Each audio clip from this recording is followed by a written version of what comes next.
Olá pessoal, voltando aqui para o segundo bloco do nosso programa de hoje. Vamos seguir na conversa sobre a questão do bem e do mal. E nós vamos falar agora sobre um personagem da Bíblia que insere essa história nele próprio. A própria história dele é um confronto entre o bem e o mal, entre o justo e o injusto. E ele vai trabalhar essa celeuma na vida dele durante quase todo o texto e depois vai terminar de uma forma surpreendente. Nós vamos tocar sobre isso, que é o livro de Jó, o livro mais antigo escrito na Bíblia, que fala sobre um homem de muitas posses, rico, temente a Deus, que oferecia, inclusive ele é um exemplo de pai, ele oferecia sacrifícios constantes. Pode ser que meus filhos tenham feito alguma coisa de errado. Já olha só, né, isso já começa nos ensinando, ou seja, existe uma verdadeira teologia no livro de Jó. E só que a gente estava conversando no bate-papo anterior, na pausa do café, a gente falou sobre recebereis o bem de Deus e não recebereis o mal. Tem tanta coisa no livro de Jó que a gente poderia considerar, por exemplo, assim como ele fala para a esposa. Eu me lembro no seminário que estavam falando mulheres que eram exemplos na Bíblia, e eu falei a esposa de Jó. E ele até repreendeu ela, falando assim como se falas loucas, assim tu falas, mulher, tu é doida. Só que ela nunca largou dele, por exemplo, e nem sequer foi citado o nome dela. Tudo bem que era costume de época, e era o livro mais antigo, é um livro de época. Mas vamos falar de receber o mal de Deus, e o que ele fazia para justificar o mal, já que ele operacionalmente era tão bom, né? Vamos falar sobre meritocracia, sobre Jó, sobre receber o mal. A gente trabalha muito a questão de bem e do mal exatamente dentro do contexto de meritocracia. O que eu faço de certo, eu mereço certo. Se eu fizer alguma coisa de ruim, então eu mereço o que é ruim. E então fica parecendo que aquilo que você tem de bem é o bem que você fez, que lhe fez merecer, e o que você recebe de mal é aquilo que de mal você fez, então recebe merecer. Quando uma pessoa vinha andando, uma pessoa doente, um deficiente vinha andando, e perguntaram a Jesus: Senhor, quem pecou, esse ou os seus pais, para que ele fosse dessa maneira? Então ele disse, Jesus, nem ele, na verdade, e nem seus pais. Ele é assim para que a glória de Deus se manifeste. E aí então vai e cura aquela pessoa. Houve um propósito naquele mal que lhe acometia, para que o bem lhe fosse restaurado, lhe fosse resgatado, o propósito cumprido. Porque os olhos do homem era mal, para Deus era, importa que meu propósito se cumpra. Se cumpra.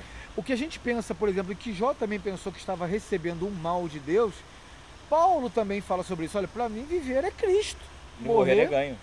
Entendeu? Essa leve, momentânea tribulação é peso de glória. Então, porque os nossos olhos podem ser maus, para Deus é justo e é perfeito. E nessa questão de Jó, houve o trabalho daqueles 3 amigos da onça que ele tinha. Amigões, olha que eu tenho alguns, você tem alguns amigos assim? Eu tenho uns 40. Ele tinha só 3, né? Ele estava tranquilo. Então, os 3 amigos da onça que Jó tinha, na verdade, perturbaram ele, dizendo: você fez alguma coisa de errado. Fez besteira. Mano. Você fez uma bobagem, por isso você está pagando por ela. Você fez alguma coisa que você está escondendo da gente. Ele diz: não fiz nada, eu não faço nada para merecer esse mal. E Jó continuava falando dessa forma. Então o outro veio dizendo assim: bom, já que você não acha que fez nada, então você fez alguma coisa que você nem sabe que fez. Nem que sabe que fez, né? Nem percebeu, mas que você está pagando pelo mal que você acha que nem fez, com certeza está. E Jó vai viver isso o tempo todo, se defendendo e dizendo: eu não sou merecedor de tamanho mal. Até que ele começa a perceber que, na verdade, que havia nesse mal que lhe acometia um propósito muito maior do que as míseras percepções da meritocracia, do que eu fiz, do que eu não fiz, para receber e não receber. Ele percebeu que ele começou a se tornar muito mais completo, ele começou a se tornar um homem muito mais inteligente no sentido do conhecimento, da revelação de Deus. Quando ele descansa e entrega, tu és soberano, ele percebe a soberania de Deus disso, ele recebe então a revelação de Deus de que ele estava com ele diz: eis que o meu Redentor vive, e ele completa surpreendentemente dizendo: antes eu te conhecia de ouvir falar, mas agora os meus olhos te veem. Ele fez um upgrade na percepção dele, ele aumentou a revelação de Deus sobre ele próprio. A gente já comentou aqui em outras vezes que a revelação, que o conhecimento de Deus, ele é revelado, ele não é um conhecimento especulado. Não são os muitos livros que eu estudo que me fazem entender Deus. É a vida que eu vivo que me faz entender Deus, à medida que ele se revela nessa minha busca e nessa minha intimidade. Quando Jó passou por isso, quando ele viveu por isso, com isso, quando ele percebeu essa presença transformadora de Deus na vida dele, ele então diz: eu agora não te ouço mais, eu agora te vejo. Eu fiz um upgrade na minha revelação. Revelou tudo, já está revelado tudo. Então esse é o mal que foi proposital. Jó, ele até chegou a ser um pouco enraizado pela lei, porque ele tentou também, pela meritocracia, se justificar. Sim, e aquilo não é que ele tentou. Aquilo foi um ensinamento para mostrar que o livro mais antigo da Bíblia já trabalhava fala com a sobre a graça. Ele tentou, falou assim: Deus, olha só. E é um pela livro, graça do Senhor. E é um livro cuja... Porque eu não consigo justificar meu irmão pelas suas obras. Você não consegue absolutamente nada.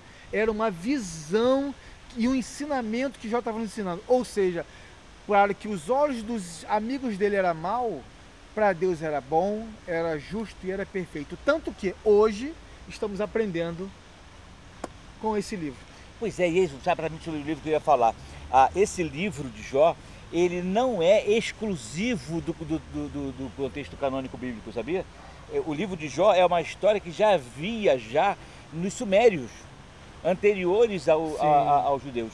Então é um ensinamento que naquela região já era constante e comum a todos. Por isso é o livro mais antigo da Bíblia, porque ele já foi até importado dessa cultura. Só para concluir, você tem duas leituras de Jó. Você pode ter uma leitura da lei, mostrando que ele era um cara bom, que ele tinha seus atributos que podiam fazer com que ele recebesse somente o bem, e por mérito ou tinha algum pecado de autojustificação para poder, ou pela graça, que revela que ele entendeu que ele era um agraciado de Deus, ou seja, recebereis o bem de Deus, recebereis o mal. Bom, bendito é o nome do Senhor. Pois é, Deus deu, Deus tirou, bendito seja o nome do Senhor. Então, gente, acho que essa é uma das melhores conclusões que a gente pode ter na questão que a Marluce colocou. Deus é bom, sim, porque Ele é amor e inexoravelmente Ele é amor. Não pode fugir da sua realidade, da sua verdade, da sua essência. O mal que lhe acometer é um mal propósito do bom. Operacional, ele é instrumental com um propósito para que você cresça, porque todas as coisas concorrem para o bem daqueles que amam a Deus. Se Deus estiver mandando você para passar por um mal, estiver caminhando você para o deserto, tire nota 10. É isso que Deus quer que você faça. Confia nele que no mais ele fará. Só para concluir. Um abraço, fiquem com Deus. Até logo. Tchau.